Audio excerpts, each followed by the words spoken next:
Video ini hanya untuk mereka yang punya logika. Bagi yang tidak punya logika, skip aja. PDI Perjuangan sedang berusaha bersih-bersih gudang. Segera setelah sang sekjen yang terbukti menyuap KPU, Hasto Kristianto, kembali ke posisi semula, ada pula perubahan nama dalam posisi struktural Partai Banteng itu. Salah satu yang ramai dibicarakan adalah dicopotnya Bambang Pacul dari posisi Ketua DPP PDIP Jawa Tengah. Dia dipindahkan menjadi Ketua Bidang Pemenangan Pemilu Legislatif 2029. Jadi bukan ditendang keluar sama sekali, tapi sulit untuk membantah bahwa perubahan itu sebenarnya adalah pendepakan Bambang dari pimpinan daerah yang punya nilai sangat strategis bagi PDIP. PDIP nampaknya sedang berusaha bangkit kembali. Perubahan di Jawa Tengah punya arti penting karena ini adalah daerah yang dikenal sebagai kandang banteng. Hasil Pilpres, Pilgub, dan Pileg di Jawa Tengah tahun lalu ternyata sangat mengecewakan. PDIP kalah telak dari kubu Kim Plus. Dalam pemilihan presiden di Jawa Tengah, calon yang diajukan PDIP, Ganjar Mahfud, hanya mampu meraih 34,31% suara, sementara pasangan Prabowo Gibran mencapai 53,01% suara. Dalam pemilihan gubernur Jawa Tengah, calon PDIP Andika Perkasa dan Hendrar Prihadi hanya memperoleh 7,8 juta suara atau 40,46%, sementara lawannya, calon Ahmad Lutfi dan Taj Yassin yang didukung Kim Plus memperoleh 11,3 juta suara atau 59,14%. Dalam pemilihan legislatif, PDIP masih memperoleh suara terbanyak 5,27 juta suara, namun jumlah ini merupakan penurunan dari Pileg 2019 di mana PDIP memperoleh suara 5,77 juta. Buat partai sebesar PDIP yang sudah lebih dari 2 kali pemilu jadi pemenang, hasil pemilu terakhir ini sungguh merupakan tamparan. Bambang Pacul harus keluar nampaknya bukan cuma karena dianggap gagal, tapi juga karena dia dianggap tidak all out melawan kekuatan Kim Plus. Atau kalau mau lebih spesifik, tidak all out melawan musuh yang sangat dibenci Ketua Umum PDIP, Jokowi. Bambang dianggap sebagai pimpinan PDIP yang terlalu kooperatif dengan Jokowi. Karena itulah Bambang tak boleh lagi memimpin Jawa Tengah. Yang menjadi sasaran utama PDIP di bawah duet Megawati Hasto saat ini adalah kembali memenangkan perang pada 2029. Dan untuk itu persiapan harus dilakukan sejak sekarang. Masalahnya suara PDIP sebagai indikator utama kekuatan politiknya memang terus merunyam. PDIP adalah partai dengan perolehan suara terbesar pada pemilu pertama setelah dimulainya reformasi. Pada 1999, mereka memperoleh 33,12% suara pemilih. Tapi angka itu ternyata tak bisa mereka rawat dengan konsisten. Pada 2004, turun menjadi 19,82%, dan 5 tahun kemudian pada 2009 turun lagi menjadi 16,79%. Untunglah kemudian hadir sang bintang Joko Widodo untuk maju menjadi capres PDIP pada 2014. Saya dan istri saya ketika itu untuk pertama kalinya dan hanya untuk satu kali itu saja memilih PDIP dalam Pileg di Jawa Barat. Kami memilih PDIP agar PDIP bisa memajukan nama Jokowi. Dan banyak orang saya percaya melakukan hal serupa. Pada 2014 itu suara PDIP naik lagi menjadi 19,46%. Pada 2019, terutama karena kepercayaan rakyat pada Jokowi, suara Jokowi naik lagi menjadi 22,26%. Semula tentu PDIP berharap suara mereka akan meningkat lagi menuju kejayaan di tahun 1999. Tapi ternyata yang terjadi sebaliknya. Pada 2024, suara PDIP kembali turun jadi 18,97% atau turun sekitar 3,5%.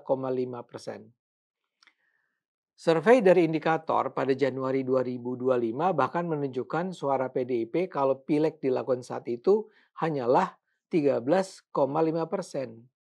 Kini bahkan salah seorang pimpinan DPP PDIP, Ripka Ciptaning, mengatakan bahwa ada yang mentarget PDIP hingga memperoleh suara hanya 7%.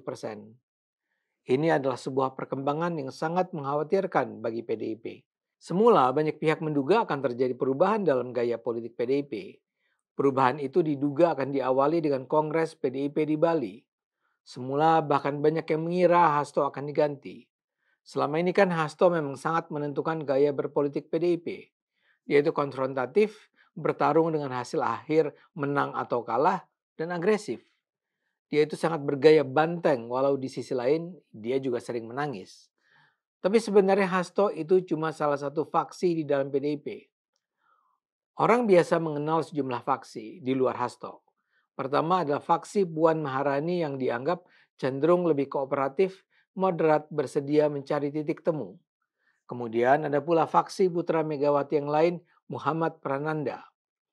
Ayah Puan adalah Taufik Kemas, sementara ayah Prananda adalah Kapten Surindro Subyarso yang adalah suami pertama Megawati Soekarno Putri. Prananda memang tidak terlalu menonjol dalam dunia politik. Namun kini ia semakin sering muncul dengan pendekatan politik yang lebih mendekati Hasto. Pimpinan Lembaga Survei Indonesia Jayadi Hanan menyebut ada dua fraksi lain saat ini. Ada kelompok relawan yang disebut kelompok celeng, jadi tubuhnya tidak sebesar banteng tapi mereka enggan tunduk penuh pada perintah pimpinan PDIP seperti Hasto, Puan, dan Prananda.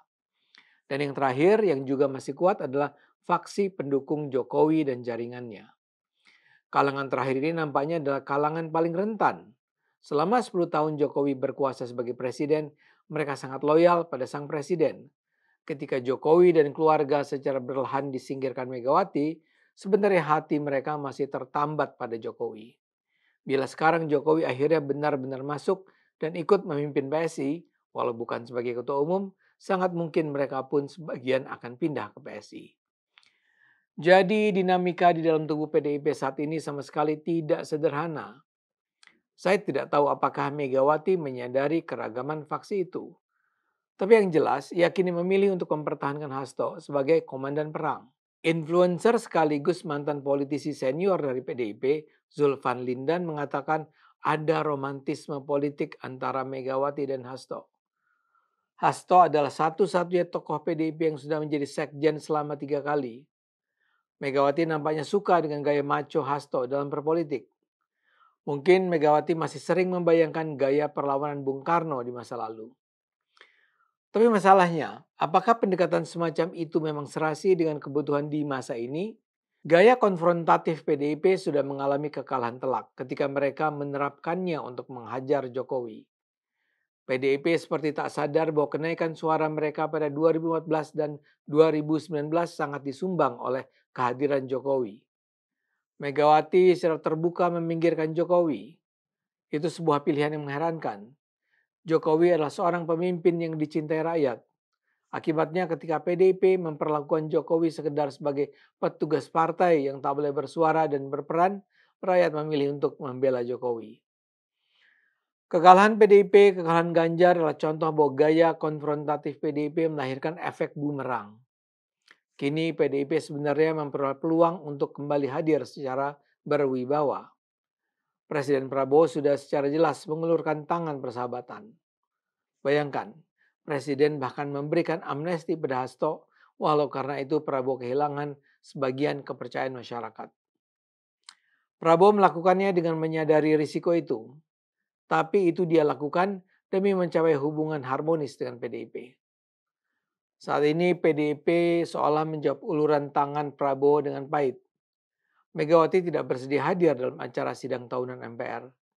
Megawati juga tidak hadir dalam upacara kemerdekaan di Istana Negara. Megawati memang menyatakan PDIP tidak akan lagi menjadi oposisi maupun menjadi bagian dari koalisi. Mereka akan menjadi penyeimbang. Tapi ketidakhadirannya memenuhi undangan presiden dalam acara sepenting HUT kemerdekaan tentu sulit untuk dipahami sebagai bentuk keinginan untuk menjadi penyeimbang. Kita harus tunggu apakah operasi bersih-bersih gudang PDIP akan membuahkan hasil positif buat mereka. Ayo gunakan akal sehat, karena hanya dengan akal sehat Indonesia akan selamat.